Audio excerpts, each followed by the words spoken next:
I-brush mo lang yan ng maayos, maalis po yan. Tulad na sinabi ko, kapag binrush mo dito, ayan, malinis po siya, ayan, malinis yan. Kapag binrush mo, maalis po yan kahit gahano mang kadikit na maayos. Dapat ganyan na linis siya. Paano nga ba maglinis ng automatic top load washing machine? Ang mga top load washing machine, yung taas po, yung bukasan. Yung mga front load washing machine, yung sa harap po, yung bukasan. Yung ganitong klaseng top load, tulad po nito, top load po yan, taas yung bukasan, ay napakadaling linisin. Ito po yung top load na sinasabi ko pa, yung kasing iba wala pong idea tungkol sa mga top load.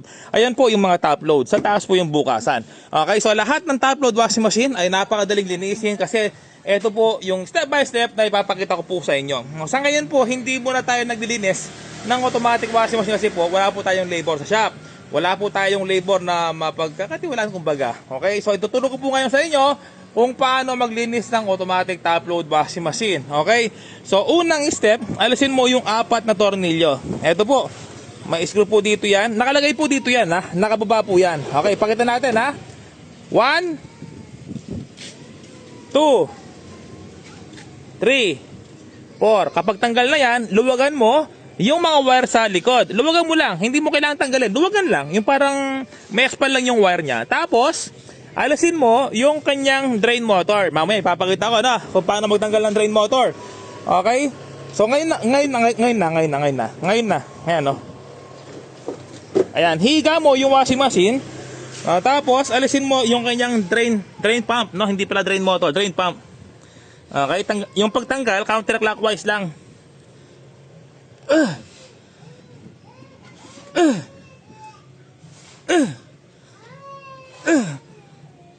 Nako, para kumihiri ah. Napaka, ayan, tanggalin mo to, alisin mo yan para tuloy-tuloy sa paglabas ng tubig na marumi. Ayan, Okay, kapag may barado, ayaw mabagal ang tulo, ayaw tumulo, kalasin mo lang yon kasi nga barado. Okay, kapag tanggal na yung 4 na tornilyo, eto na. Ayan, ito po yung nabili ko sa junk shop ng 700 pesos. Yung problema, drain motor lang. Ngayon, gumagana na. Biruin mo, maka-repair man, Magkano ba yung ganito? 15? Hindi ko alam. Ayan, So, ibig ko sabihin, yung ganitong klaseng kamahal, junk shop lang, Pero, pwede pang ayusin pa pala. Baka yung ibang tao mayaman eh. Okay? So, kapag tanggal na po yan, pwede mong isandal sa pader, pwede mong itali dito. Ito po yung tali, yung tali para di mahulog. Ayan, Tapos, alisin mo to. May isang tornilyo po, alisin mo. Ayan, Lahat ng washing machine, may tornilyo sa gitna. Lahat. Kung wala kang makita, nakatakip lang. Ito po, yung pulsator na.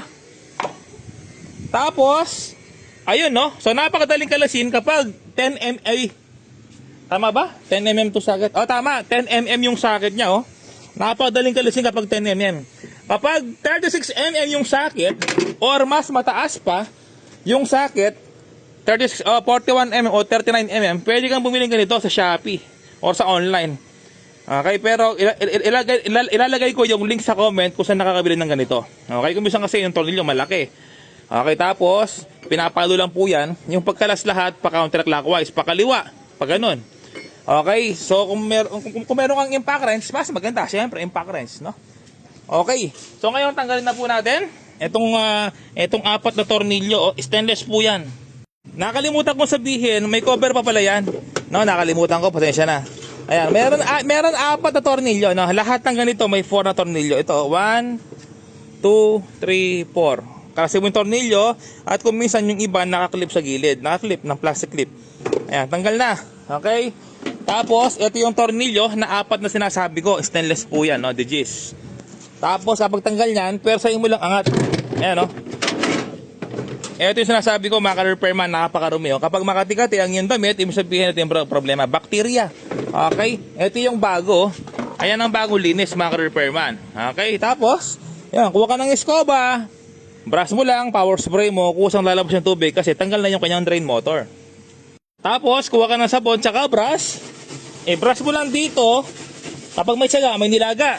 Ayan, Ganyan lang maka-repair hanggang luminis po siya. Kailangan ng brush. At ito yung helper natin. Nakuha ko po sa tabi-tabi. Brush mo na. Ayan, Ang galing mag-brush ah.